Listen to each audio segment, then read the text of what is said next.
Hello students, आज देखो हम कल्टीवेटेड प्लांट्स में पढ़ने जा रहे हैं मक्का मतलब कि मेज। ठीक है, तो अगर हम मक्का की उत्पत्ति की बात करें तो भाई हमें क्या देखना है कि भाई पुराने प्रमाणों के आधार पर मक्का की उत्पत्ति अमेरिकी महाद्वीप में हुई है। जो मक्का है वो कहाँ से, मतलब उसकी उत्पत्ति देखी गई है अमेरिकी महाद्वीप से। विशेषज्ञों के अनुसार मक्का की उत्पत्ति मध्य अमेरिका तथा दक्षिण पश्चिम अमेरिका में हुई है। भाई विशेषज्ञ क्या बताते हैं कि इसकी उत्पत्ति कहाँ से है, मध्य अमेरिका और दक्षिण पश्चिम अमेरिका से। ठीक है, उत्पत्ति के बारे में इतना ही। इसके बाद हम बात करते हैं इसके वानस्पतिक लक्षणों की। ठीक है, तो भाई अगर हम इसके वानस्पतिक लक्षणों की बात करें तो इसमें क्या देखेंगे कि मक्का तेजी से वृद्धि करने वाला एक वार्षिक शाक है। भाई इसमें वृद्धि क्या होती है, बहुत ही तेजी से होती है।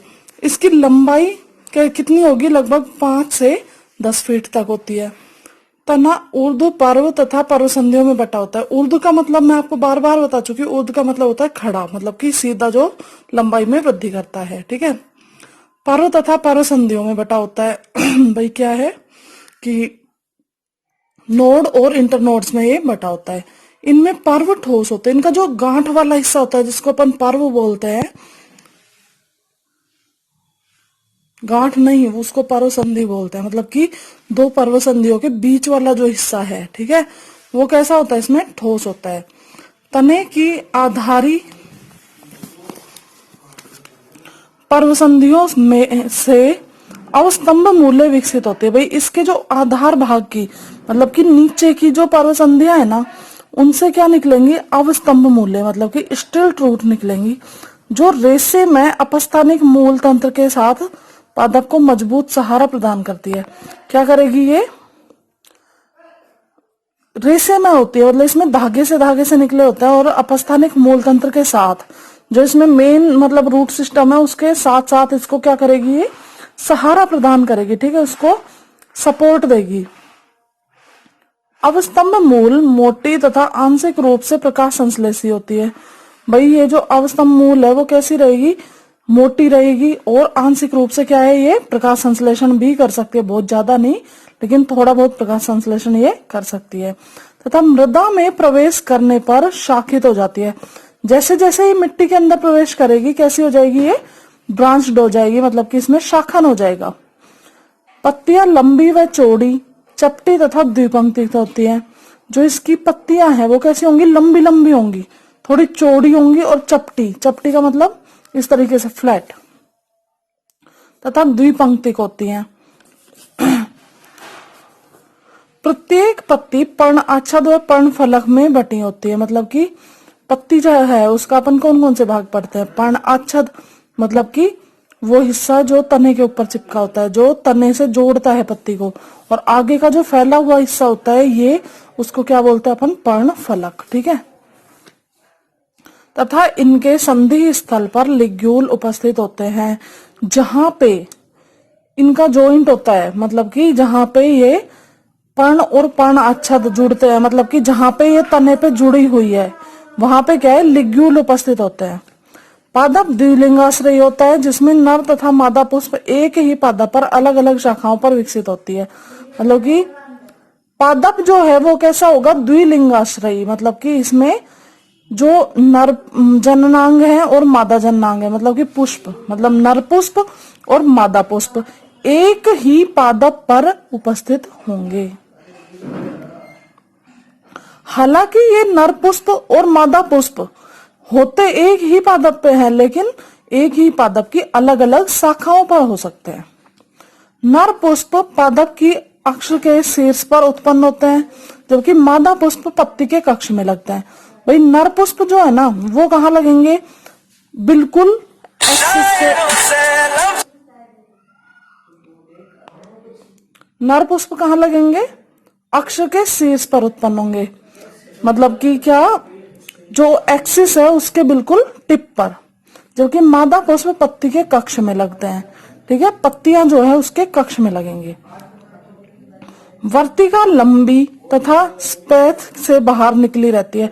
जो किसी भी मक्के का भुट्टा आपने देखा होगा, उसके छिलके से बाहर निकली रहती है ना, और मतलब जो उसके रेशे होते हैं, वो क्या होती है, दरअसल उसकी वर्तिका होती है। तो वर्तिका लंबी तथा इस पेज से बाहर निकली रहती है, जिन्हें सामूहिक रूप से सिल्क कहते हैं। भाई उन रेशों को हम क्या बोलते हैं, सिल्क। मक्का के दाने एक बीजीय अस्फुटित कैरियोप्सिस फल होते हैं। भाई एक बीजीय मतलब उसमें एक ही बीज रहेगा, अस्फुटित मतलब कि वो खुलता नहीं है, फटता नहीं है, ठीक है। और कैरियोप्सिस फल होते हैं, मतलब कि ये जो कैरियोप्सिस है ये फल का प्रकार है। तो मतलब मक्का का जो फल है वो किस प्रकार का होगा, कैरियोप्सिस प्रकार का।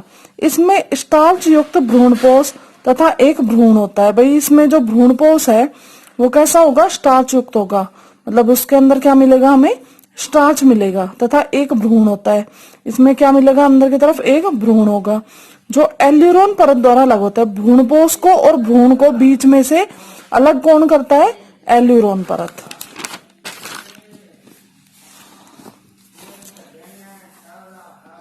भ्रूणपोष का रंग सफेद, पीला या नारंगी होता है। दानों में कार्बोहाइड्रेट, भाई जो भ्रूणपोष है उसका रंग कैसा रहेगा, या तो सफेद होगा या पीला होगा या थोड़ा मतलब ऑरेंज कलर का होगा, नारंगी होगा। दोनों में कार्बोहाइड्रेट 76%, मतलब कि इसमें कार्बोहाइड्रेट जो है वो होगा 76%। प्रोटीन 4.7 से 11.4%। वसा 1 से 3.5%, मतलब कि वसा कितना होगा, लगभग 1 से 3.5% तक। अल्प मात्रा में इसमें भाई थोड़ी मात्रा में क्या मिलेंगे, हमें विटामिन और खनिज लवण भी मिलते हैं। अब इसकी हम कल्टीवेशन की बात करें या हम इसकी खेती की बात करें तो भारत में जो है वो खरीफ की फसल के रूप में बोया जाता है। भारत में जो मक्का है वो खरीफ की फसल के रूप में बोया जाएगा, जिसे निम्न प्रोसेस में बोते हैं। मतलब इसमें कौन कौन से स्टेप होंगे, सबसे पहले मृदा तैयार करना। भाई सबसे पहले किसी भी फसल को बोने के लिए क्या करना पड़ेगा, मिट्टी को तैयार करना पड़ेगा। बुआई से पहले खेत को तैयार किया जाता है। भाई खेत को बोना है उससे पहले खेत को तैयार करेंगे, और वो कैसे, पिछली फसल की कटाई के बाद खेत को 4 से 6 बार तक समतल किया जाता है।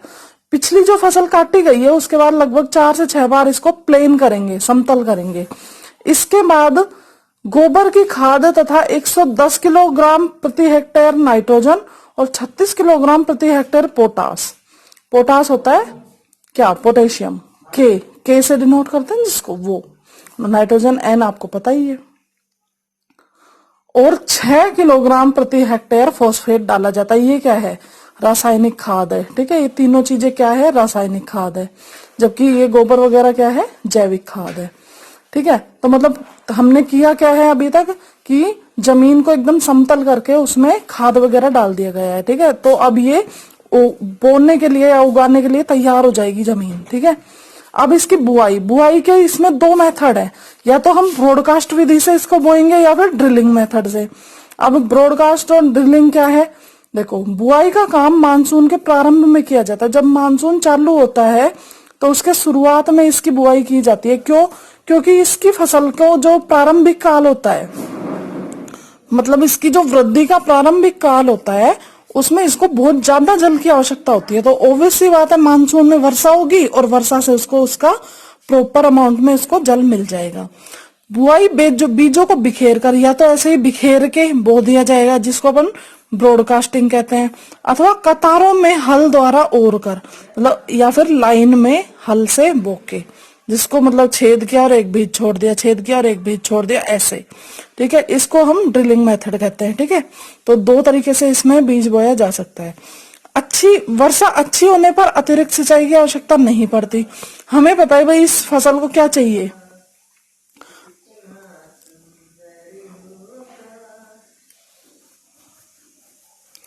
हमें पता है कि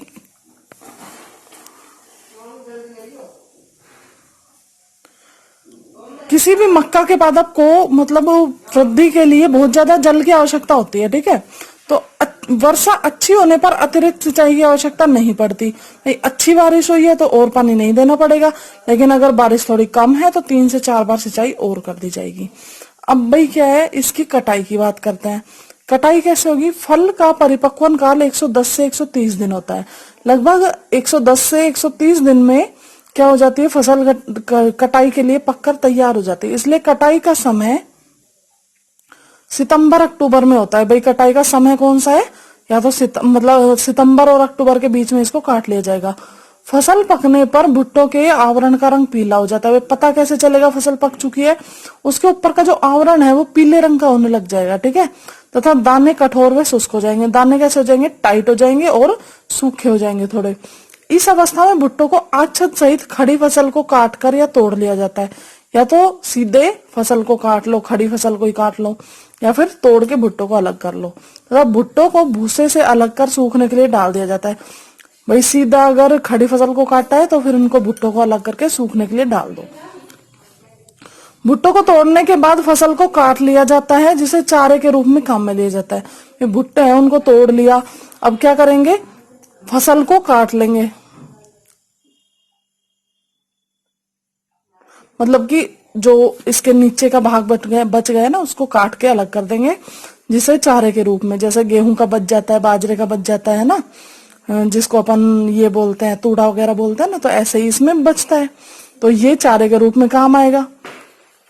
इसके बाद देखो अगला स्टेप है थ्रेसिंग। थ्रेसिंग में क्या करता है? हमेशा थ्रेसिंग का काम किस लिए किया जाता है? जो फसल हमने मतलब उगाई है उससे दाने अलग करने के लिए थ्रेसिंग काम में ली जाती है।